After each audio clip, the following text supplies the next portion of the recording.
In 2008, we did a video called Fun with Microwaves. And it was fun, and it looked like fun, and we got a lot of hits for it. So in 2009, we did Fun with Microwaves too, and it was still fun, too. It was fun too, and fun also. But we haven't done one in a while, and we were thinking about it and sort of going, that was fun. We should do more of that. Can we find other stuff that we haven't put in a microwave? I think we can. And so here we are. Fun with Microwaves 3. Oh, sweet. I look forward to returning this. It doesn't work anymore. Science, bitches. Hey, Bubbles, stay away from my van. Oh, you douchebag, Bubbles.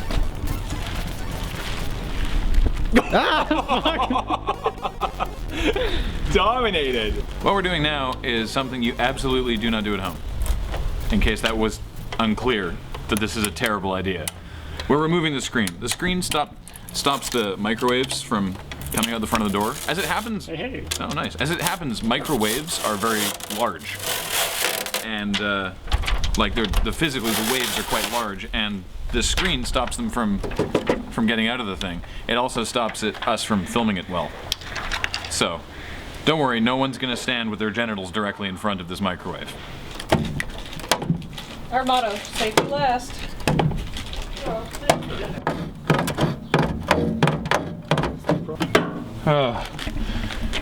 Three cheers for mechanical advantage.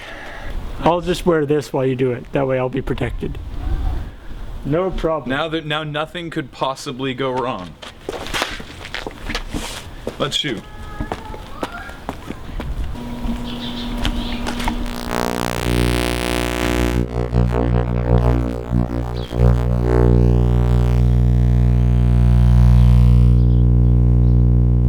We're concerned that we may have been hoisted by our own petard, and by taking the screen out of the other microwave, we knew that it would reduce the power somewhat because the microwaves get out, but it may have reduced it too much. So we're going to do a control test with the same thing that we just tested in the microwave downstairs in our actual microwave up here.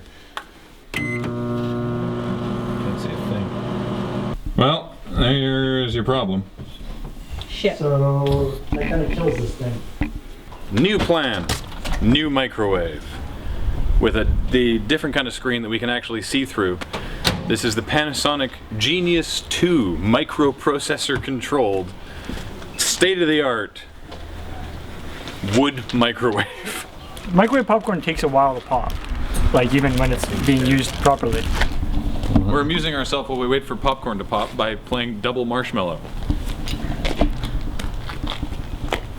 Oh. Nope, yeah. That was Go find a stick.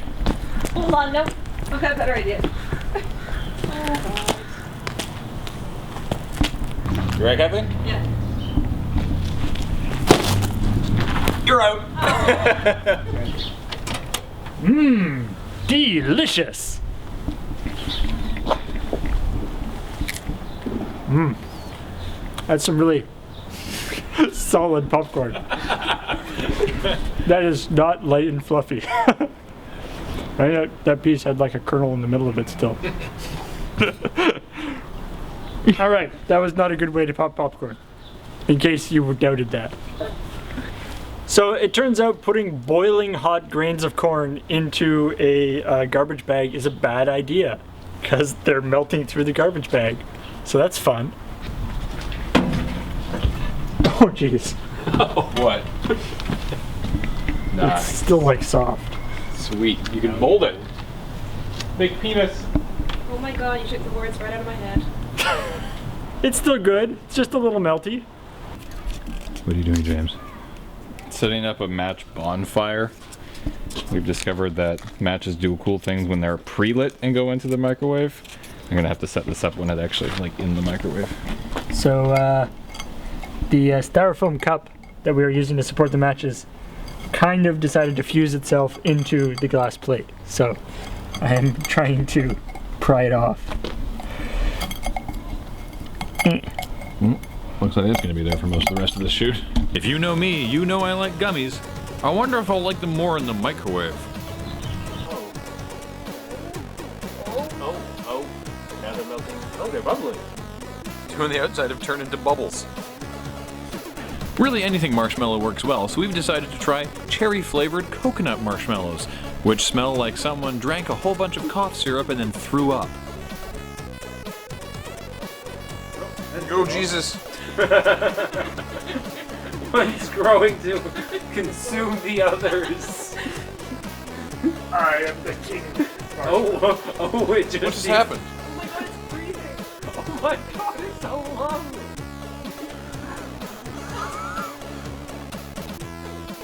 Oh my god. It was on the ceiling. Are you guys done? Almost. What are you nuking, or what are you microwaving now? Well, we just did.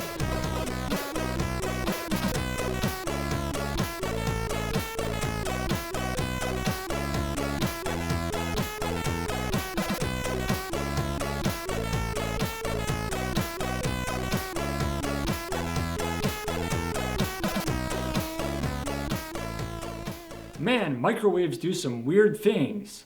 But why does it do all that stuff? Here's Fun with Photons with Cam. I'm going to try to explain to you how and why microwave ovens work. Let's start with why they heat food at all. Usually, food that we eat has a lot of water in it. Now, that's water. It contains 1 oxygen, 2 hydrogen molecules. The interesting thing about this molecule is that oxygen is far more electronegative than hydrogen, which means that it takes all the electrons and pulls it towards itself. This creates what's called a dipole in the molecule, meaning that the oxygen has a slight negative charge, while the hydrogens have a slight positive charge. So what? What is a microwave? A microwave is a kind of photon. An electromagnetic wave consists of 2 things, an electric wave and a magnetic wave. The electrical wave is really what we're interested in. The electrical wave takes this dipole and interacts strongly with it. It sends it tumbling. That tumbling and motion is interpreted by us as heat. So, when this quanta of light hits this molecule, it sends it all aflutter. Marshmallows, mankind's oldest foe. They have finally met their match in the common microwave. Marshmallows are mainly this, sucrose. They're kind of a sugar. Sucrose is table sugar.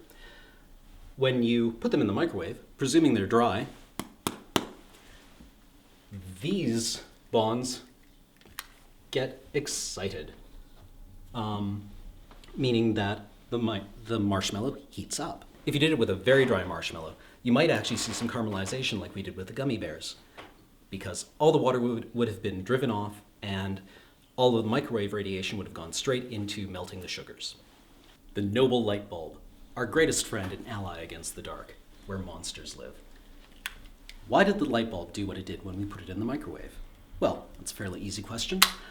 Microwave radiation strikes the metal components of the light bulb. These electrons aren't ejected because microwaves aren't energetic enough to actually eject the electrons from the metal, but they will cause them to move around and conduct, which means, in essence, the metal components here are acting like an antenna because, well, microwaves are conveniently basically a kind of radio wave.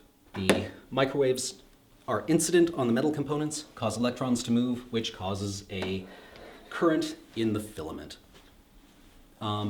Given enough time, the filament heats up, exciting whatever gas is inside the light bulb, usually something like argon or xenon or something non-conductive, because they aren't generally vacuums anymore. Once it gets very hot, you start getting, well, generating a plasma inside, which means that you have electrons being excited from the ground state of the gas to an excited state, and then relaxing again, emitting a quanta of light. The smile bulb, for example, glowed purple. I'm going to make the guess that that was argon, since neon is usually red. Nothing. We put a lot of dangerous stuff in the microwave, but one thing that we didn't do was put nothing in the microwave. Why is this a bad idea? Well, a microwave is really made up of a couple of things, one of which is the magnetron, which generates your microwaves. The other important component is the microwave chamber, which is a thick-walled metal box. Remember how we said it's bad to put metal in the microwave because it acts as an antenna and can heat up? Well, there's a couple of different antennas. The antenna that we're usually talking about would be something like a fork or a CD, something small and thin, something narrow where you can have a charge separation building up at one end because normally they're fairly crappy conductors. That will cause an arc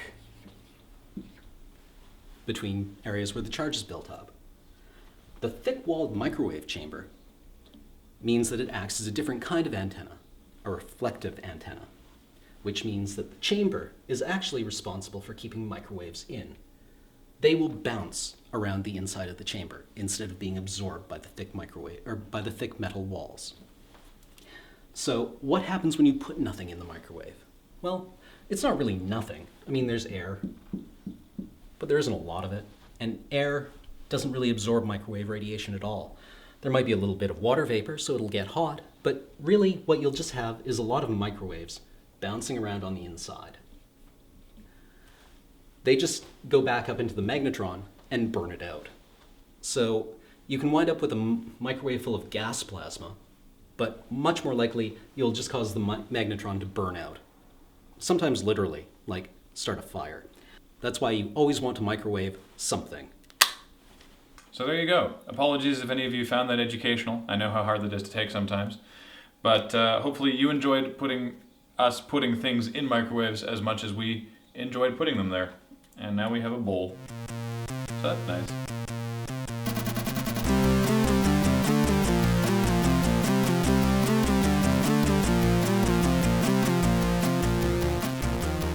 And this is really soft. Oh, no, now it's hardened again. Yep, now it's totally hard. No more bubbles.